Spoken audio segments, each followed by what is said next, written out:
Lucknow super জায়ান্টসের বিপক্ষে শুক্রবার Chennai super কিংসের ম্যাচে এমএস ধোনি ব্যাট করতে নামার সময় একনা স্টেডিয়ামের শব্দের মাত্রা ছাড়িয়েছে ৯৫ ডেসিবেল। টানা ১০ মিনিট এই মাত্রার শব্দ হলে যে কেউ কিছু সময়ের জন্য বধির হয়ে যেতে পারেন। ধোনির জনপ্রিয়তা এবং তাকে নিয়ে ক্রিকেটপ্রেমীদের এই উন্মাদনার প্রমাণ ধরা পড়েছে লখনৌ উইকেটরক্ষক ব্যাটার কুইন্টন ডি ককের স্ত্রী সাশা ডিককের স্মার্ট ঘড়িতে। বিস্মিত সাশা ধোনির ব্যাট করতে নামার সময় তার ঘড়ির স্ক্রিনের ছবি সামাজিক মাধ্যমে তুলে ধরেছেন।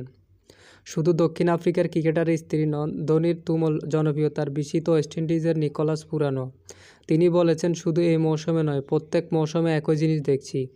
ধোনি ব্যাট করতে নামার সময় গ্যালারির দিকে তাকালে মনে হয় হলুদ সমুদ্রের মাঝে রয়েছি। এটা একটা অসাধারণ দৃশ্য। ভারতের ধোনি জাতীয় নায়কের সম্মান পায়। পুরান আরও বলেছেন, ব্রায়ান লারার সঙ্গে খেলার সুযোগ হয়নি আমার। আমাদের দেশে সবাই লারার অন্ধভক্ত, তবে ধোনির এই জনপ্রিয়তা দেখাও একটা দুর্দান্ত অভিজ্ঞতা। দারুণ অনুভূতি হয় ধোনির মতো ক্রিকেটারের সঙ্গে খেলার সুযোগ পেয়ে। আমি গর্বিত। এই মুহূর্তে বলা সম্ভব নয়, আমার সন্তানদের জন্য তো বটে, ভবিষ্যতে নাতি নাতনিদেরও গল্প শোনাতে পারবো, না দেখলে বিশ্বাস করা যায় না।